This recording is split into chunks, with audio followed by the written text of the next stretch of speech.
आज हम आप लोगों को डीएनए और आरएनए के अंतर के विषय में अध्ययन कराएंगे।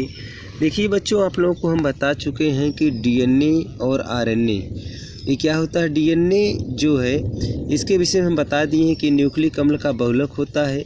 आप लोगों को ये भी पता है कि आरएनए भी न्यूक्लिक अम्ल का बहुलक होता है। दोनों का निर्माण नाइट्रोजनी बेस शर्करा और फास्फेट इन्हीं तीनों पदार्थों से होता है।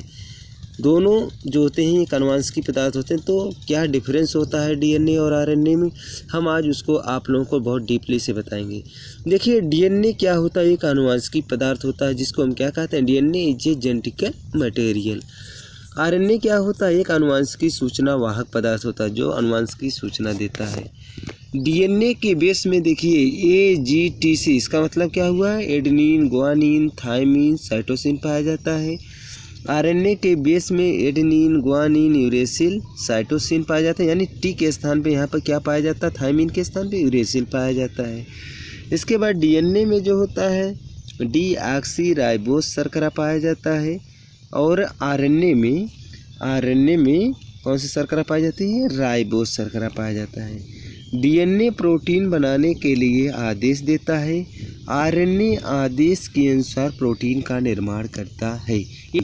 इसके अलावा बच्चों आज हम आप लोगों को ये बताएंगे कि डीएनए से जो होता है, यानी डीएनए है जैसे पुराना डीएनए है, उस डीएनए से नए डीएनए का बनना क्या कहलाता है, रेप्लिकेशन कहलाता है। क्या कहलाता है, रेप्लिकेशन। यानी पुराने डीएनए से नए डीएनए का बनना क्या कहलाएगा, रेप्लिकेशन। हिंदी में हम इसको क्या कहते हैं, द्विगुणन कहते हैं। क्या कहते हैं, द्विगुणन। यानी पुराने डीएनए से नए डीएनए का बनना क्या कहलाता है, द्विगुणन। उसके बाद फिर क्या है, आरएनए। डीएनए से आरएनए बनना क्या कहलाता है, ट्रांसक्रिप्शन। क्या कहलाता है, ट्रांसक्रिप्शन, जिसको हिंदी में क्या कहा जाता है, अनुलेखन कहा जाता है। क्या कहा जाता है, अनुलेखन। यानी डीएनए से आरएनए का बनना क्या कहलाता है, अनुलेखन। और आरएनए से किस चीज़ का निर्माण होता है, प्रोटीन का निर्माण होता है। आरएनए से किस चीज़ का निर्माण होता है, प्रोटीन का निर्माण होता है। इसे हम क्या कहते हैं, ट्रांसलेशन। क्या बोलते हैं, ट्रांसलेशन। यानी आरएनए से प्रोटीन का बनना क्या कहलाता है, ट्रांसलेशन, या हिंदी में क्या कहेंगे इसको, अनुवादन। क्या कहेंगे, अनुवादन। इसके अलावा बच्चों आज आप लोगों को ये चीज़ और हम बता दें थोड़ा डीपली जानकारी जो आप लोगों को हो सकता ना हो। देखिए आप लोगों को हमने बताया था बेस में क्या है, जैसे डीएनए की बेस हो तो AGTC, और क्या हो, शर्करा। शर्करा में डीऑक्सीराइबोस।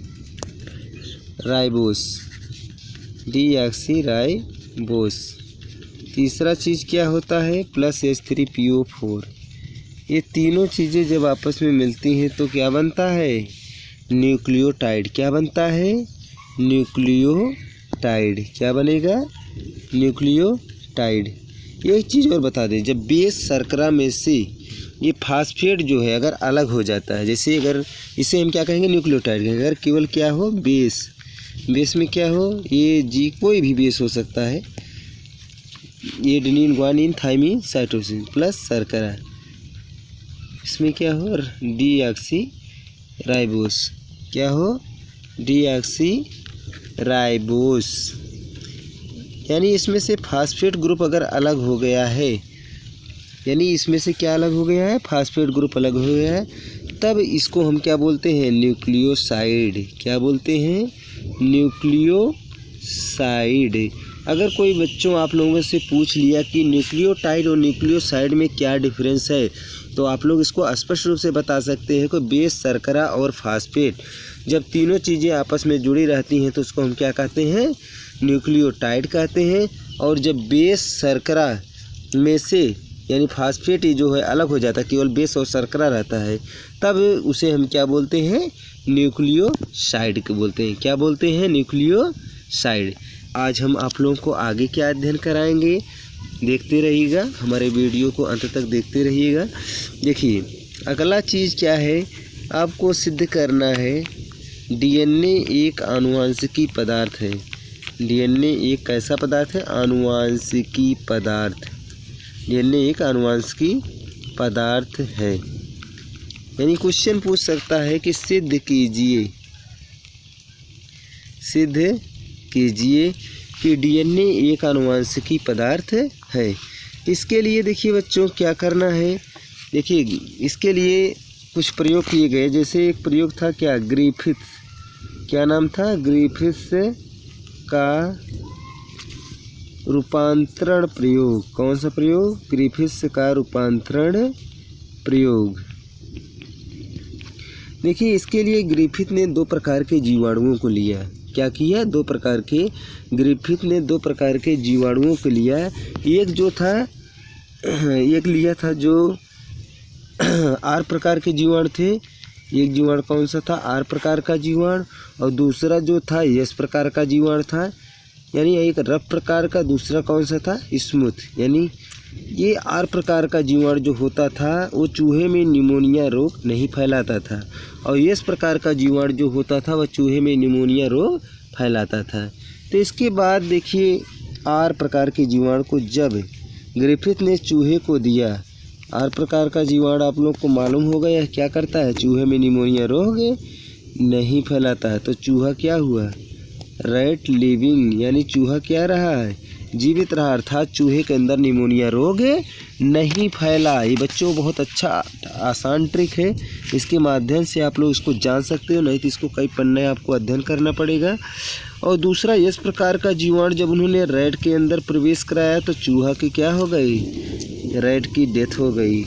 रैट की क्या हो गई, डेथ हो गई, यानी चूहे की मृत्यु हो गई। जब इन्होंने इस प्रकार के जीवाणु को हीट करके, इस प्रकार के जीवाणु को गर्म करके तब इन्होंने रैट के अंदर प्रवेश कराया तो रैट क्या हुआ, रैट लिविंग।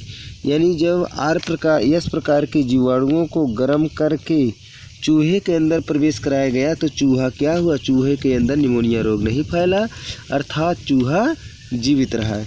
इसके बाद ग्रिफिथ ने क्या किया, यस हीट प्रकार के जीवाणुओं को लिया और आर जीवित प्रकार के जीवाणुओं को लिया।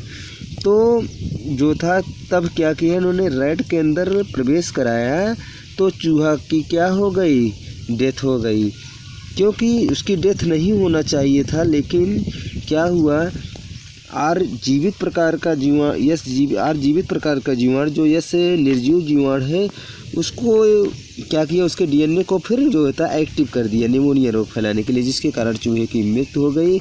इसके बाद जो था एक वैज्ञानिक थे, उनका क्या नाम था, एवरी, क्या नाम था, एवरी मैक्लियोड, क्या नाम था, एवरी मैक्लियोड, और एक वैज्ञानिक का क्या नाम था, मैकार्टी ने बताया कि चूहे के अंदर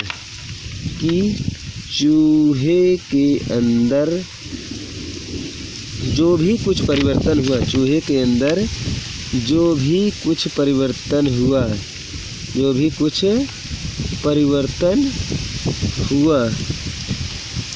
वह उसके डीएनए में परिवर्तन होने के कारण हुआ, उसके डीएनए में परिवर्तन होने के कारण हुआ। इससे यह सिद्ध हो गया कि डीएनए एक ऐसा पदार्थ है, एक आनुवंशिक पदार्थ